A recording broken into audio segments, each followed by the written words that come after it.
A porta da luxuosa vila em Sintra abriu-se com um rangido que ecoou como um grito abafado na noite gelada de dezembro.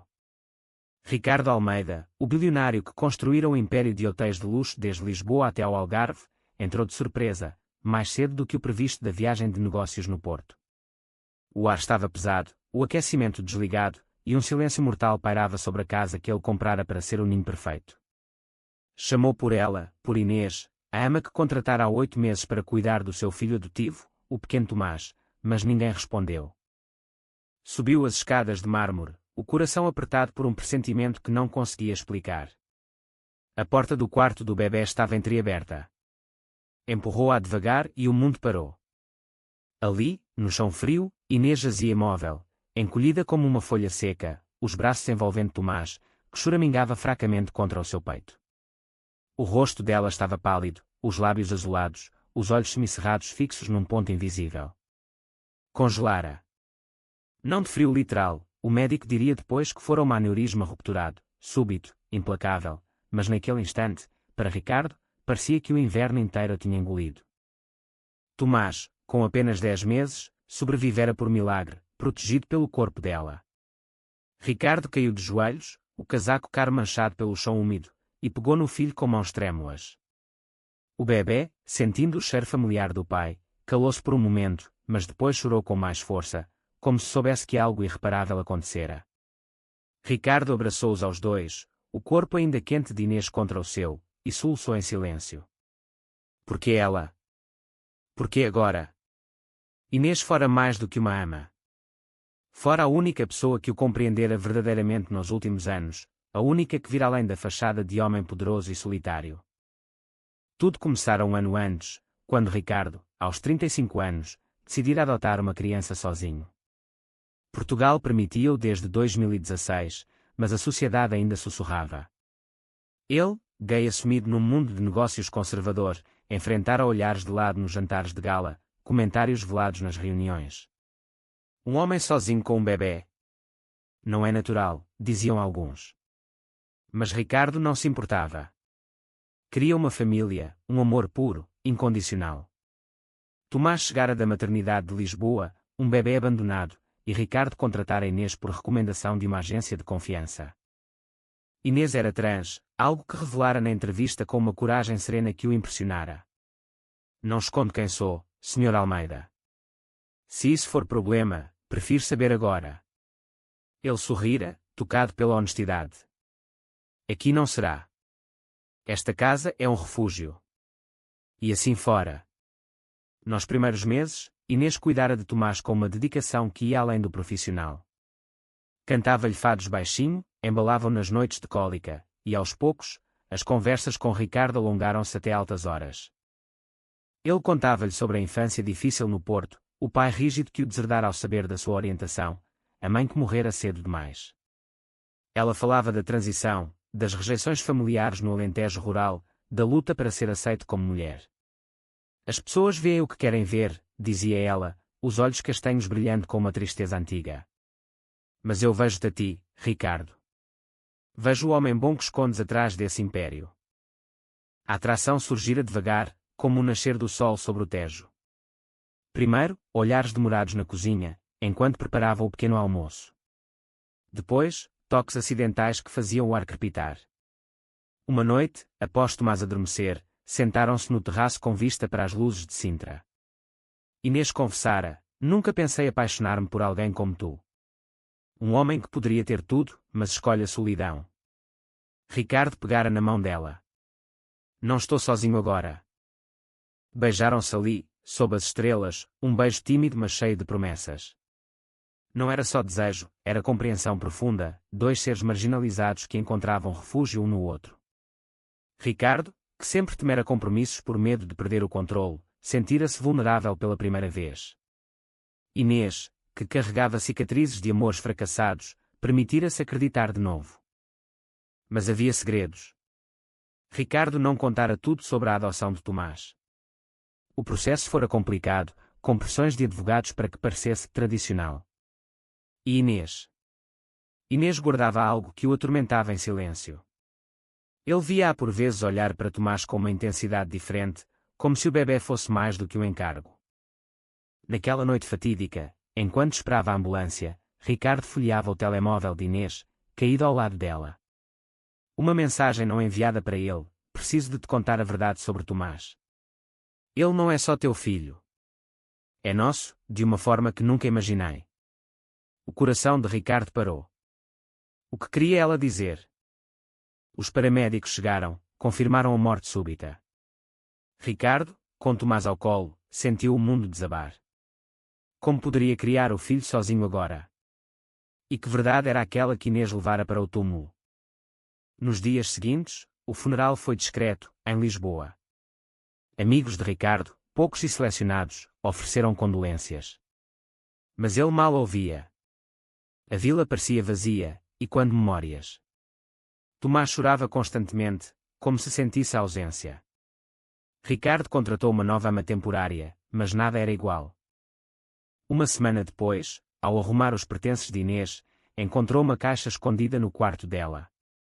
Dentro, documentos, fotografias antigas, e um envelope endereçado a ele. As mãos tremiam ao abri-lo. Ricardo, meu amor. Se estás a ler isto, algo me aconteceu. Não queria contar-te assim, mas o tempo esgotou-se. Tomás. Ele é meu filho biológico. Abandonei na maternidade porque, na altura, era trans, pobre, sem apoio familiar. Achava que não poderia dar-lhe uma vida digna. Quando vi o anúncio da adoção e descobri que eras tu o pai adotivo, candidatei-me. Queria estar perto dele, protegê-lo, sem revelar nada. Mas apaixonei-me por ti, e o resto sabes. Perdoa-me por não ter dito antes. Tinha medo de te perder. Com todo o meu amor. Inês. Ricardo deixou cair a carta, as lágrimas queimando-lhe o rosto. Tomás era filho dela. O bebê que ele amava como se eu tinha o sangue de Inês. A mulher que morrera a protegê-lo era a mãe biológica. A dor foi avassaladora, perda dupla, segredo que mudava tudo. Mas também havia uma estranha paz. Eles tinham sido uma família, mesmo que breve. Agora, cabia-lhe honrar isso. Ricardo sentou-se no sofá da sala, Tomás finalmente adormecido no berço ao lado. A carta de Inês ainda nas mãos, amassada de tanto a reler. Como pudera não ver?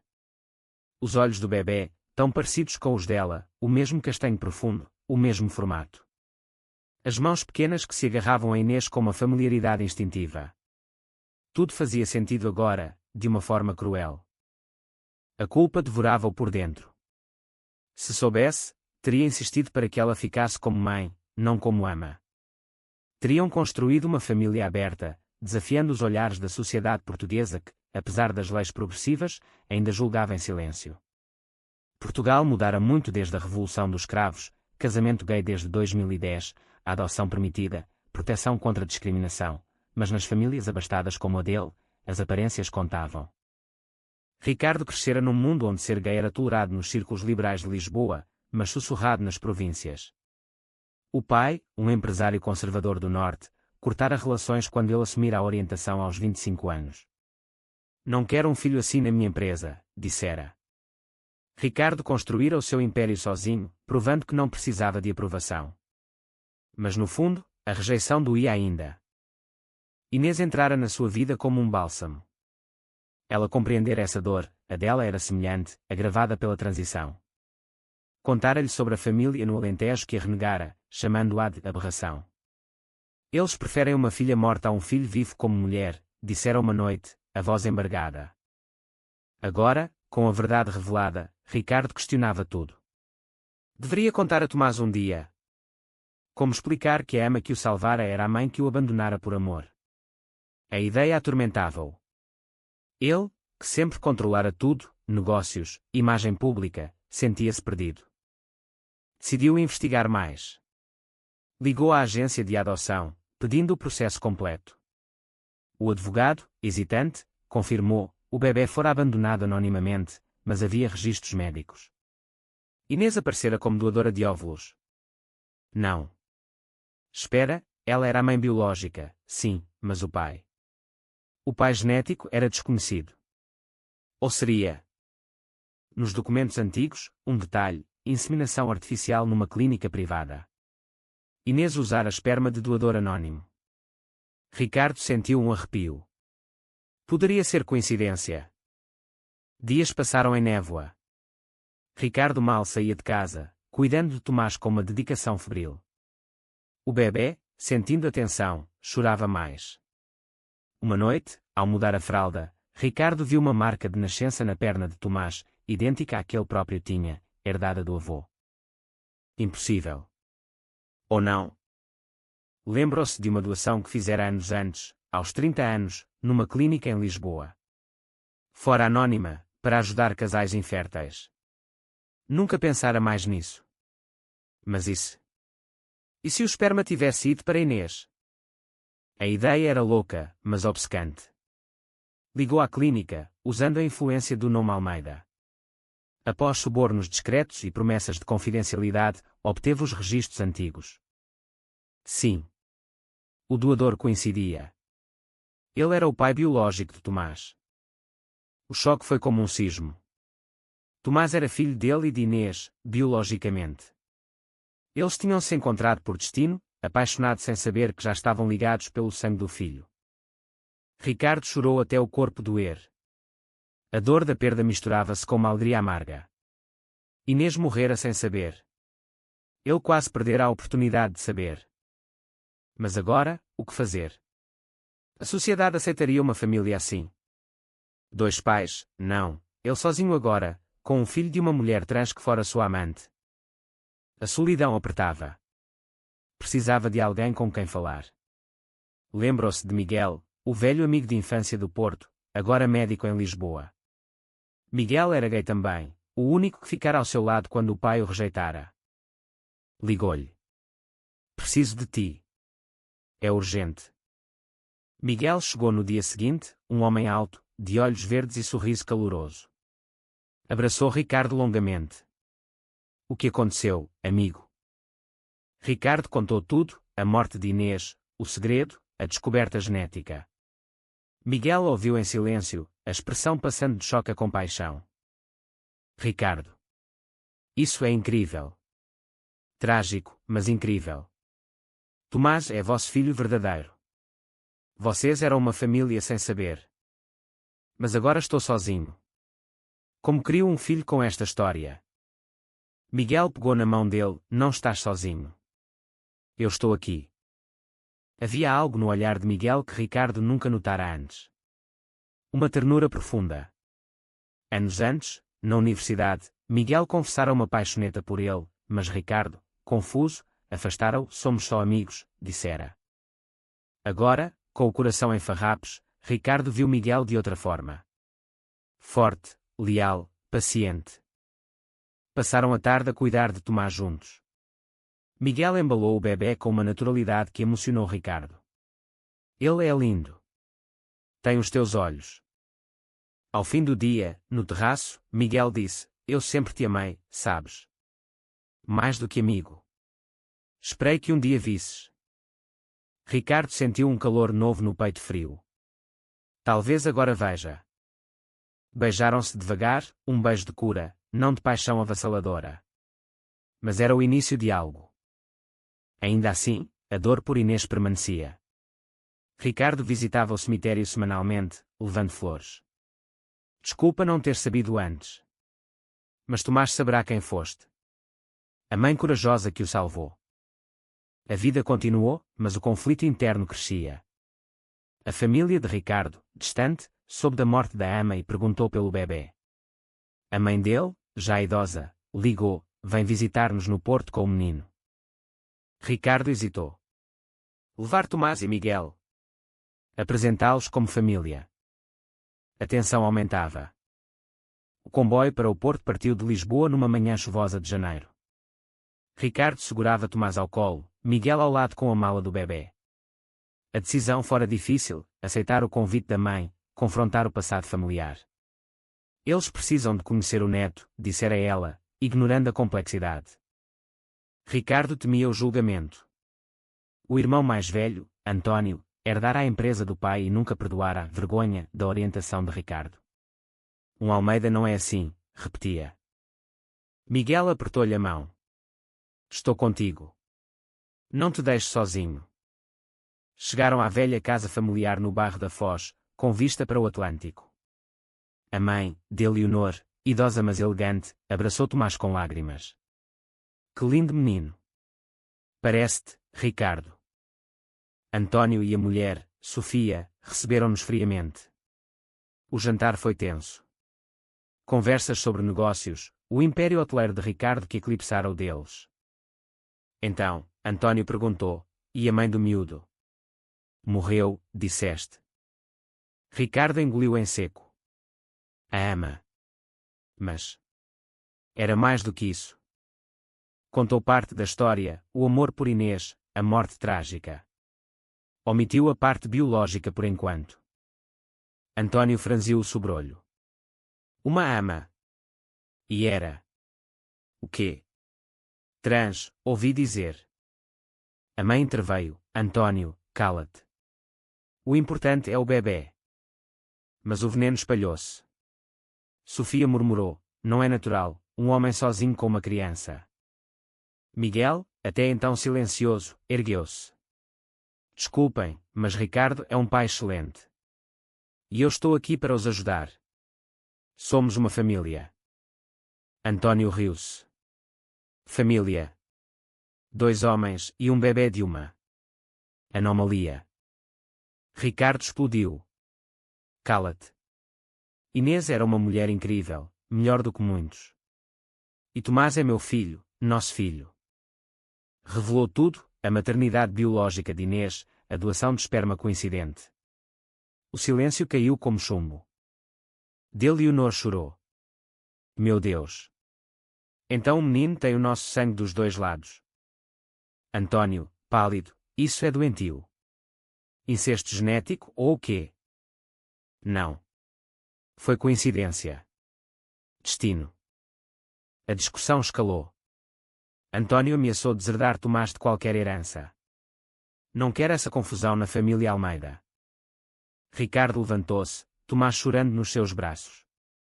Então ficamos sem a vossa herança. Não preciso dela. Saíram naquela noite, de regresso a Sintra. No comboio, Ricardo tremia de raiva e dor. Perdi a família outra vez. Miguel abraçou, ganhaste outra. Nós 3. O amor entre eles crescia, profundo, consolador. Miguel mudara-se para a vila, ajudando com Tomás. As noites eram de conversas longas, beijos ternos, planos para o futuro. Mas um novo conflito surgiu. Uma jornalista sensacionalista descobrira a história, a morte da ama, o bilionário gay, rumores de segredos. Um tabloide publicou, bilionário perde amante trans e fica com bebê misterioso. A imprensa invadiu. Ricardo contratou segurança, mas o escândalo abalava os negócios. Investidores conservadores recuavam.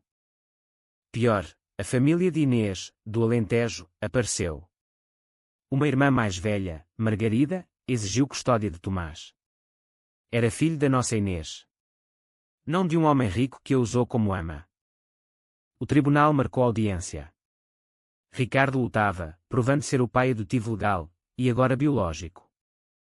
O stress consumia-o, noites sem dormir, pesadelos com Inês congelada.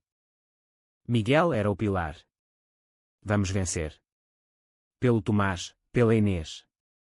No tribunal em Lisboa, testemunhas desfilaram.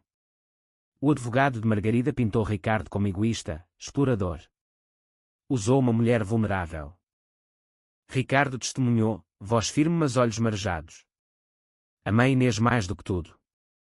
Ela salvou o nosso filho com a vida.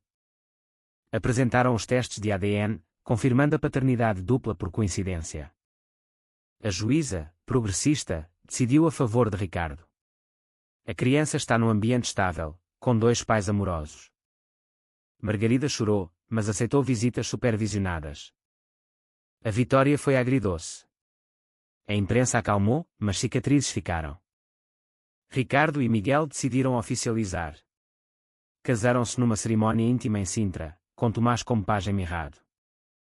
A vida acalmava, mas Ricardo ainda visitava o túmulo de Inês. Estamos bem, amor. Tomás cresce forte. E eu aprendi a amar de novo. Os anos passaram como o Douro em cheia, rápidos, intensos. Tomás cresceu, um menino de 5 anos agora, correndo pelos jardins da vila em Sintra, rindo alto. Ricardo observava-o da janela do escritório, o coração cheio mas sempre com uma sombra. Miguel tornara-se o companheiro perfeito, médico-pediatra, cuidava de Tomás com expertise e amor infinito. A união civil evoluíra para casamento pleno, celebrado com amigos em Lisboa. Portugal, cada vez mais aberto, aplaudira em silêncio. Mas o conflito interno de Ricardo nunca cessara completamente. Sonhava com Inês, via-a nos traços de Tomás, o sorriso, a teimosia. Papá, por que choras às vezes? Perguntava o menino. Porque sinto saudades de uma pessoa especial que te amava muito. Contara-lhe aos poucos, adaptado à idade. A Inês era a tua mamã do coração. Salvou-te. Tomás aceitava, inocente. Um dia, uma carta chegou do Alentejo. Margarida, a tia, escrevia, a mãe dela, a avó de Inês, estava doente, queria ver o neto antes de partir. Ricardo hesitou. O passado doía. Mas por Tomás, aceitou. Viajaram para o interior, uma aldeia quente e poeirenta. A avó, de Maria, frágil na cama, chorou ao ver Tomás. Parece a minha Inês. Passaram dias ali, reconciliando feridas. De Maria pediu perdão pelo passado. Rejeitámos a nossa filha por medo. Mas vejo agora o amor que ela deixou. Ricardo perdoou, o peso aliviando. De regresso, a vida parecia perfeita.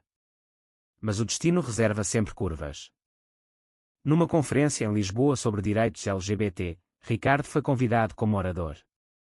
Contou a sua história anonimamente primeiro, mas depois revelou-se. Aplausos ecoaram. Tornou-se ativista discreto, doando para associações como a ILGA Portugal. Miguel orgulhava-se. Mudaste vidas. Mas internamente, Ricardo lutava com a culpa. E se Inês tivesse vivido? Teríamos sido felizes os três. Miguel respondia, ela vive em nós. No Tomás. Uma noite, tempestade em Sintra. Tomás teve pesadelo, correu para a cama deles. Os três abraçados, Ricardo sentiu paz verdadeira. Ainda assim, um novo conflito surgiu. Tomás, na escola privada de Lisboa, sofreu bullying. Tens 2 papás. És esquisito. O menino chegou a casa chorando. Ricardo enfureceu-se, reuniu com diretores. A escola, progressista, agiu. Mas doía. A sociedade evoluíra, mas bolsões de preconceito permaneciam. Ricardo decidiu escrever um livro anónimo sobre a história, para ajudar outros. O manuscrito crescia, páginas cheias de emoção. A dor transformava-se em força. Tomás completou 10 anos. A festa na vila foi alegre, amigos, balões, bolo com velas. Ricardo e Miguel, juntos há anos, olhavam-se com o mesmo amor renovado. Mas o passado bateu à porta novamente. Um homem apareceu, dizendo ser primo distante de Inês. Trazia documentos, Inês deixara um diário, encontrado recentemente. Ricardo leu à noite, sozinho. Páginas cheias de amor por ele, por Tomás. Se algo me acontecer, saibam que fui feliz nos meses contigo. Encontrei a família que sempre sonhei. Lágrimas novamente. O diário revelava mais, Inês suspeitara da coincidência genética meses antes de morrer. Fizeram testes discretos, confirmando. Quisera contar, mas temera a reação. Talvez fosse demasiado perfeito. Destino ou milagre? Ricardo partilhou com Miguel. Ela sabia. Abraçaram-se, chorando juntos. A emoção era avassaladora, perda, mas completude. Tomás, agora compreendendo mais, perguntou tudo. Sentaram-se os três, explicaram com carinho. O teu papá Ricardo e a mamãe Inês amavam-se muito. E eu entrei para completar. Tomás abraçou-os. Tenho a melhor família. Mas drama novo, saúde de Ricardo. Stress acumulado causou problemas cardíacos. Internamento em Lisboa. Miguel e Tomás ao lado, aterrorizados. não me deixes, suplicava Miguel. Ricardo recuperou, mais forte. Aprendi com Inês, a vida é frágil. Saíram mais unidos. Viagens juntos, Algarve, Porto, Douro. Memórias novas. Ricardo publicou o livro, Um Amor Congelado no Tempo, anónimo primeiro, depois assumido. Best-seller, inspirando milhares. Entrevistas, palestras. Tornou-se voz pela diversidade. Mas internamente, a cicatriz permanecia. 20 anos depois. Tomás, adulto, médico como Miguel, casado com um homem amoroso. Ricardo e Miguel, grisalhos, na mesma vila. Sentados no terraço, vendo o pôr do sol. Ricardo, conseguimos. Honramos a Inês. Miguel, sim, amor. Ela estaria orgulhosa. Tomás chegou com o neto nos braços, um bebê adotado. Ciclo de amor continuando. Ricardo pegou no bebê, lágrimas nos olhos. Bem-vindo à família. A dor transformara-se em legado eterno. Sentiu Inês ali, no vento, sorrindo. O coração, outrora partido, estava inteiro, cheio de amor que superara tudo, preconceito, perda, segredos.